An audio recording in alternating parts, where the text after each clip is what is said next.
Finding the best players in your FM22 save can be essential if you want to be successful at whatever club you're at, whether that is money-backed powerhouses like Manchester City in the Premier League or small non-league clubs like Blythe Spartans that we're using in our Let's Play series. In this video, we're going to have a look at how to get the most out of your scouting team so you can find the best possible players for your club. First up though, how do you know whether a scout is good enough or not? There are three main attributes when considering your scout, which are the judging player ability, judging potential ability, and their adaptability.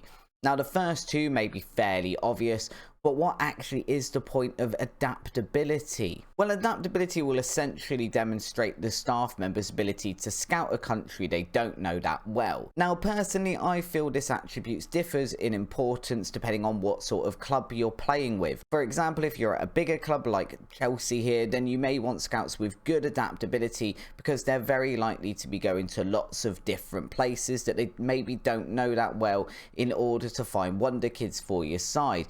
And they're going to do a much better job of it if they have a strong adaptability attribute. On the flip side, if you're a non-league club, then it's fairly likely you won't even be allowed to scout anywhere other than the country that you're in. So adaptability is less of a factor in that case, as your scouts are always going to be relatively comfortable and know the place they're scouting because that's where they work. So adaptability is an important factor, but maybe it's not the end of the world depending on what sort of club you're dealing with. Another important factor that you might want to be considering is this bit down here, which is a scout's world knowledge. You can find this, as you can see, down in the bottom right, or in the map above it, but that actually means that you have to be good at geography, and that's not really my strong point, so I'm gonna stick to the lovely written words down below it. Using David Wilson, who's a scout here at Chelsea, as an example, we can see he has a decent range of countries that he has some sort of scouting knowledge of.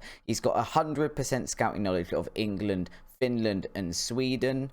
He's got a semi-decent working knowledge of Denmark, and then he's got a 1% scouting knowledge of both the Czech Republic and the Republic of North Macedonia. I can only assume he's got that 1% knowledge of those last two countries because he lied on his CV and said that he was perfectly capable. He'd scouted there before and had a decent working knowledge of them, when actually he'd just been there on holiday for a week once upon a time and abused the unlimited bar. But when you are setting up your scouting network, then this world knowledge is something you might want to have a look at. If you do send a scout to a nation, for example with David Wilson, you send him to Finland, then because he has knowledge of that nation already, he will find players quicker, and that's just because he knows the country. He's going to know where to look for these players. He'll be able to go to the best clubs with the best youth recruitment, with the best recruitment full stop, just because he knows where to find them and already is aware of what the bigger clubs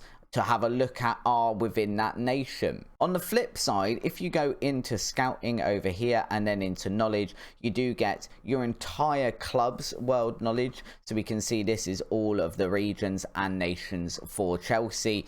We go right up to the top here. You can see that starts with a very good working knowledge of the USA, France, Brazil, so on and so forth. And right down the bottom here, we've got the lesser known countries. So you could decide to go down the opposite route and send your scouts somewhere that you don't know very well. So for example, if we're having a look here for Chelsea, we can see they've got a 1% minimal knowledge of Colombia. So it might be that actually you choose to send a scout to Colombia if they've got some good adaptability that we were talking about earlier, because while it will take them longer to find players because they don't know the nation, eventually they will get used to it, and maybe there are some fantastic wonder kids in Colombia that otherwise would be left unscouted if you don't send anyone there. And as your scouts do work in this nation, then that knowledge will eventually go up and you'll start getting a better working theory of it, and those scouts will be able to go and find those players a little bit quicker when you do send them there. So what other things should you be having a look at when you're setting up your scouts and your scouting network? Well, have a quick look. But before we continue, let me know down in the comments, who is the best player you have ever found through scouting that you hadn't heard of before? If you had a fantastic wonder kid that bagged you 40 goals a season,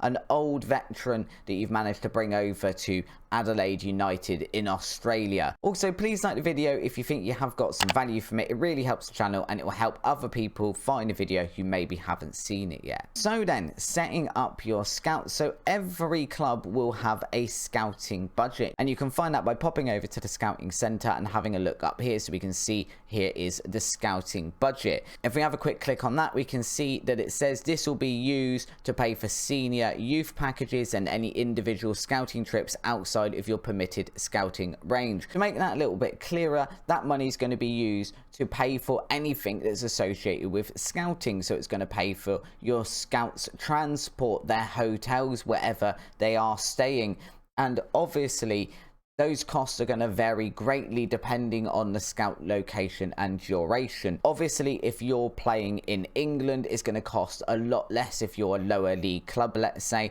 for you to send a scout to Birmingham, pay for them to stay in a travel lodge, than it is for you to send them across the world and go to Colombia, because travel lodges are quite cheap and flights to Colombia, I'd imagine, are quite expensive, as are potentially hotels. It's a lot further away. Either way, that's what that scouting budget is going to pay for. Personally, I mainly keep an eye on this to keep track of how much money I have at lower league clubs, because with the bigger clubs you don't need to keep quite as strict an eye on it, but with a lower league club you don't have as wide a scouting range, so even maybe a trip to Scotland could take a good chunk out of your budget for the season.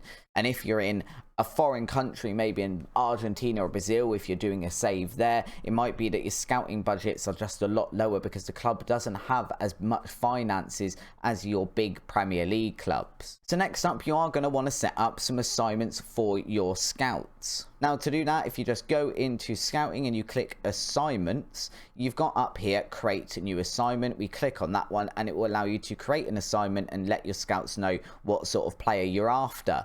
Now, this is going to differ greatly depending on what type of players you want and what parameters you want to set. So once you're here to create an assignment, you just want to add some filters and some parameters in to let your scouts know what to do when you send them wherever you're going to send them. I'll quickly show you what I feel are the most important bits when you're setting up these assignments. So first thing you can do is make it fit a tactic. Now obviously that's important, because if I'm playing a 4-3-3 at Chelsea in a tiki-taka style, I don't really want the scouts to be bringing me back loads of central attacking midfielders or wing backs, because they're just not going to fit into my system. So putting in this tactic allows them to focus in on players that will be able to play a role within the tactic you're currently playing. The next thing is your transfer budget up here.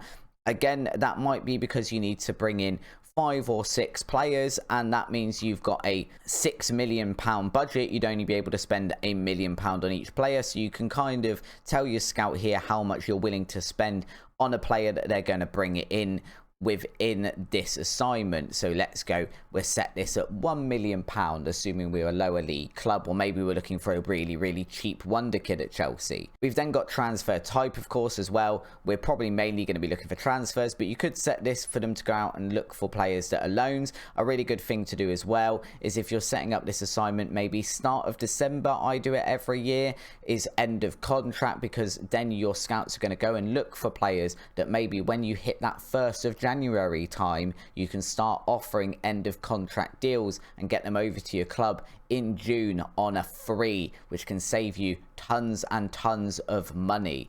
The big one this year, obviously, Mbappe tends to not re-sign for PSG, and January time you can snap him up on a free if you're a big enough club. Down here then as well, we've kind of got filters, so it's the additional conditions, and if you press here, you've got a nice drop down box. Now, there's a few things you can do here. You can do age, so for example you can do is at most or is at least. So if we went, he's at least. We're probably not going to do too much, but at most you could say 23, because you want to bring in players that are under that age. Maybe that's part of your club vision. Maybe you're doing a youth save and you want to bring in really young players, in which case you don't want to sign them unless they're going to be homegrown for your club. So you want to sign them before they're 18. So you can set this to is at most 19 or is at most 17, and your scouts will have a look for those really, really young players. Another one that's great is homegrown status. You can either select this to be trained in nation or even trained at club. That can be really, really helpful if maybe you're a club that you're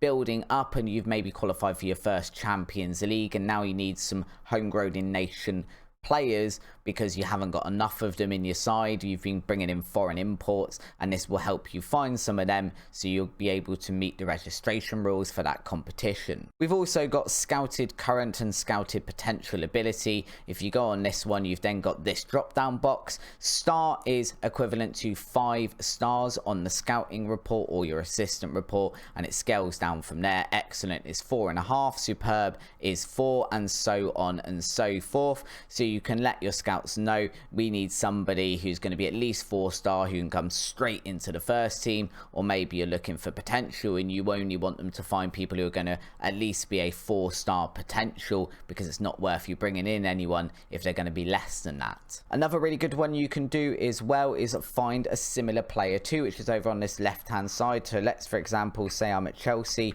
and maybe N'Golo Kante has decided that either he's retiring, maybe he's got a massive bid from Real Madrid and he's off over there and we need to replace him. You can go, can you find me a player that's similar to him? And they'll go, yeah, a ball winning midfielder, we want some good tackling, good teamwork, good work rate and good stamina. And they'll find you a player that's similar to the one that's leaving, or maybe that you just want to replace because they're getting old or whatever, but they'll find a player that's very similar to one that you can put into there.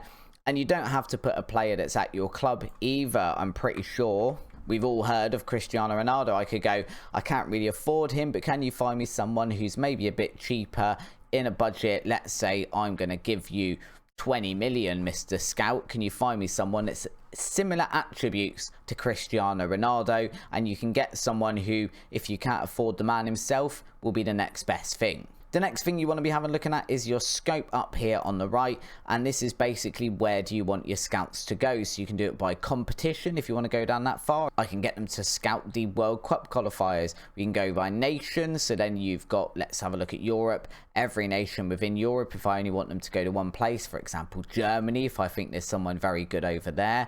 I've got region, in which case this kind of divides it up for you. Geography, again, not my strong point, but it will get you go to a region, or you can go even wider and go to one Pacific continent, and then now have a look at all the nations that are within that continent. Obviously that's quite a wide scope, because if we had a look, as we just saw with Europe, if I went onto Europe, there's quite a lot of nations there for them to scout. They're not even all on the screen there, it goes down further. So it's something to consider when you are setting that up. You could just go nothing there and let them scout everywhere that they're allowed to scout. And of course, something to consider is some regions are just going to be better than others. The more clubs there are with better youth facilities and youth recruitment in a nation, for example, the more chances there are of them finding a wonder kid. And you're obviously more likely to find a wonder kid in Brazil or Argentina, but because of those things, than you are maybe in Peru. Not to say you won't find a wonder kid in Peru, it's just a lot less likely. Next, you want to be having a look what sort of scout do you want to send. So when you go here, you can select either one of your scouts. You could leave it as the scouting pool, in which case you can kind of leave that and it will just be assigned to one of your random scouts, or you can select the one you want to go.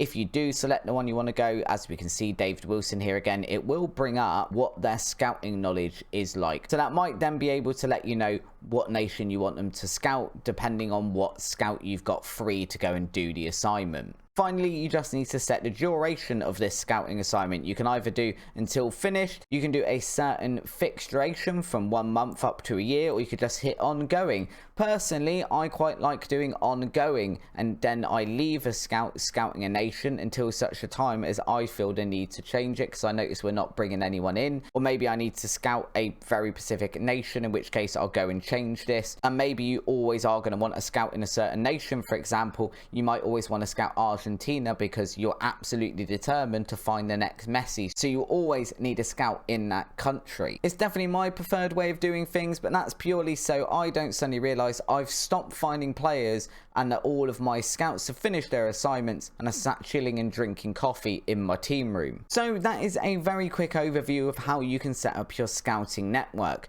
A lot of these will depend on the type of save you're doing, but knowing how to set up these assignments correctly can really help you if you do want to do a specific type of save, like a youth only player save, as it prevents you getting too many older players come through from your scouts. It won't stop you getting older players come through completely, but it will limit the amount you do get, and your scouts are then going to focus in more on those young players because you've told them to, so it's definitely worth doing. It also obviously allows you to scout the right nations that have good youth players, and hopefully if you're doing that sort of thing, you can go and find yourself a wonder kid or two by sending your scouts to the right nation. If you have enjoyed this video, please do hit the like button. If you haven't already, why not subscribe to the channel? We've got lots of fun stuff going on, including our Let's Play series with Blythe Spartan, as we attempt to do a journeyman from the bottom of non-league football to winning the Champions League. If you enjoyed today's video and you want to see some other content on the channel, why not have a look at this video next?